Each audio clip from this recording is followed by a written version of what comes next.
Hello everyone, and welcome back to another deck tech. Today we're covering a classic deck which likely may not live in the format anymore, and heck, as I film this, it likely may very well be dead, just like the guy in this picture here. The deck, as you can tell by these cards in front of me, is Ad Nauseam. If you've been following my channel, I've been talking a lot, and even made a gameplay of this deck last year, and it's actually a really fun deck to play, albeit it is a little bit degenerate. The reason I say Ad Nauseam might be dead is if you've been following Modern in the last few months or so, you'd realize that they banned one of its key pieces, and that was Gixatian Probe. Probe was actually a really nice way Ad Nauseam could have got cards and actually, in a sense, play around your opponent. However, don't fret, I actually figure that there is a lot of great alternative spells to use aside from Gixatian Probe. In addition, I also feel like there are a lot of other cards in Ad Nauseam where that could be played in Ad Nauseam that really aren't played in Ad Nauseam, and I'm not really sure why. I feel like there's a lot of these cards are kind of new, but I feel like they're kind of begging to be played in a deck like this.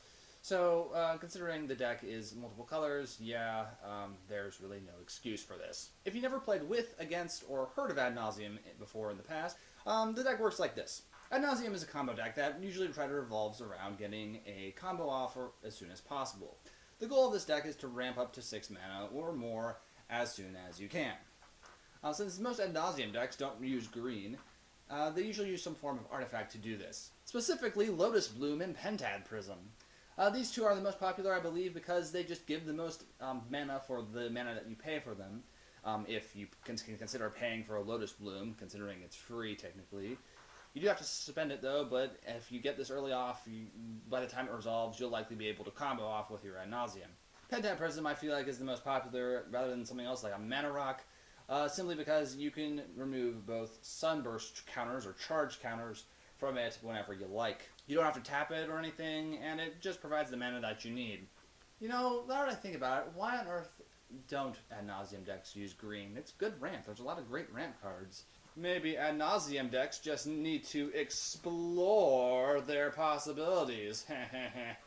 Anyway, once you do have enough mana to cast Ad Nauseam, you'll need another card that keeps you alive, so you're able to use Ad Nauseam to draw your whole deck. Considering you're going to be losing life every time you reveal a card off Ad Nauseam, you're going to need one of these other cards to keep you alive. Specifically, the cards you're looking for are either Angel's Grace or Phyrexian Unlife. Most decks usually run a play set of each, and for very good reason, as it's a big essential part of this combination. Once you're able to read the result of Phyrexian Unlife or Angel's Grace, you can basically lose as much life as you like without losing the game. Therefore, you can Ad Nauseam as much as you want, and reveal as many cards as you like, and have your life total go into negative life without losing the game. Once you've gone through most of your deck and have a very, I guess you'd say, negative life total, you'll be able to cast a Lightning Storm either by the remaining mana that you have from either Gilded Lotus or Pentad Prism, or by using the 4 copies of Simian Spirit Guides that most decks usually run. Once you have cast Lightning Storm, you'll just have to pitch a whole bunch of lands and kill your opponent. While there are easy ways to snipe out this combo, it's very degenerate if you manage to get it out, and it can work pretty quickly.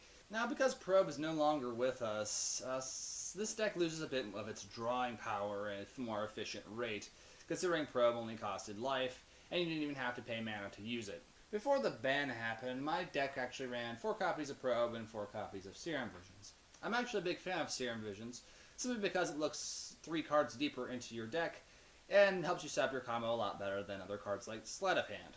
While some people actually do use Sleight of Hand, I'm personally not a fan of this. I feel like there are better cards that could be used as a replacement for Gixatian Probe, or I guess in some cases Sleight of Hand, if you're me. I'd recommend Anticipate. Even though it does cost 1 more mana than the other cards that are commonly used in this deck, I feel like it's a great deck fixer, simply because it gets you what you need and puts what you don't on the bottom. It's not like Telling Time where you have to leave a card on top of your deck, and it's an instant too, so you can cast it whenever you like. Personally, I'm quite surprised that a lot of Ad Nauseam decks don't really run a little more disruption, or I guess you could say, not really tempo, but ways to interact with your opponent a bit more. I feel like, although the deck is really focused on getting the combo out, I feel like it may buy it a little more time if you had some way to interact with your opponent's creatures or whatever your opponent was doing. This is why I feel a card like Remand is actually quite essential for most Ad Nauseam decks. Although it isn't good in every matchup, I really feel like since Ad Nauseam deck's goal is to just get this combo out, I feel like Remand will essentially do everything that the deck could ever want. Stalls what your opponent's doing and gets you more cards, although it will only be for a turn. In this matchup and when piling this deck, a turn is usually all you will need. The only downside to Remand is it is a counterspell, so if your opponent does play something ahead of time or is playing an aggro deck, having a Remand out may not even matter, considering your opponent's going to have some board state. In which case, you may want to run a removal spell. I'm a big fan of Fatal Push, so if you know you go up against a more aggressive decks, you may want to try that instead.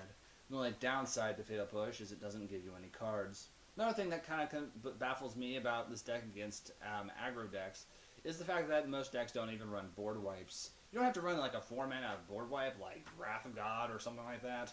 But seriously, I feel like a lot of people that I've seen play Nauseam, and even in my case, would have been, well, better off in some scenarios if they had a board wipe.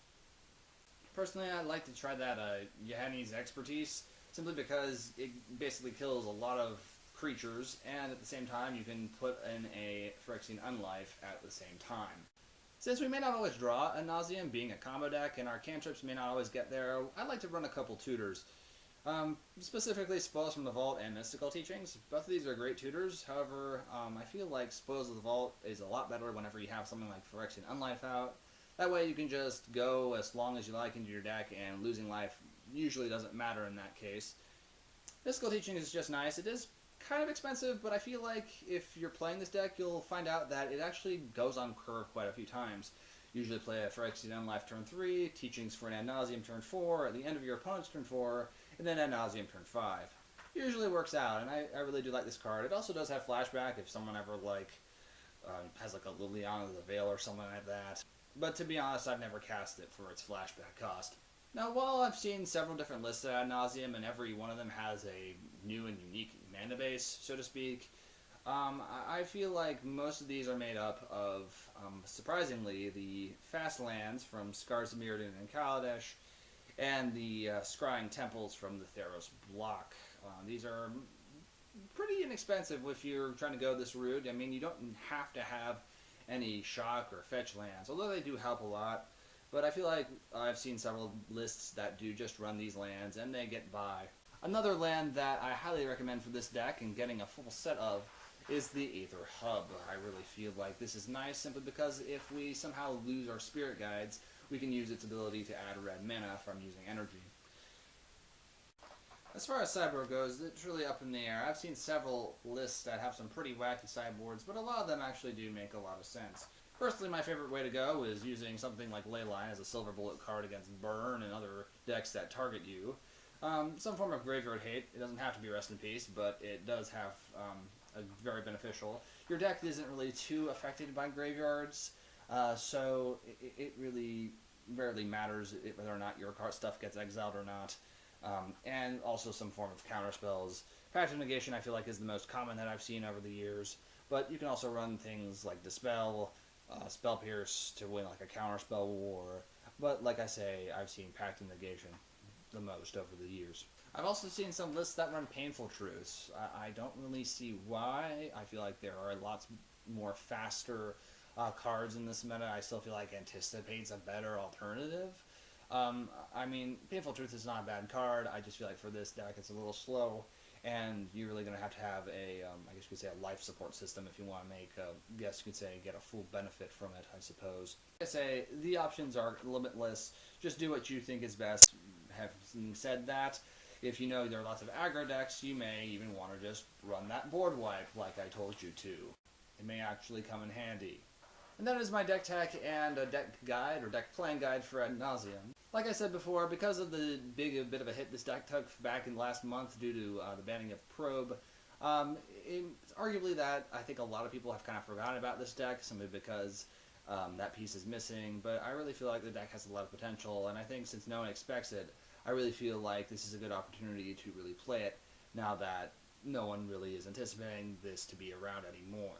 The next best matchups are any slow deck that is not very disruptive. It's not very good against aggro decks, I feel, but I feel like there is enough cards within a decade and a half or so of Magic to accommodate just about any threat that may lie at your local game store, Friday Night Magic, GP, or wherever you're going to be playing a deck like this.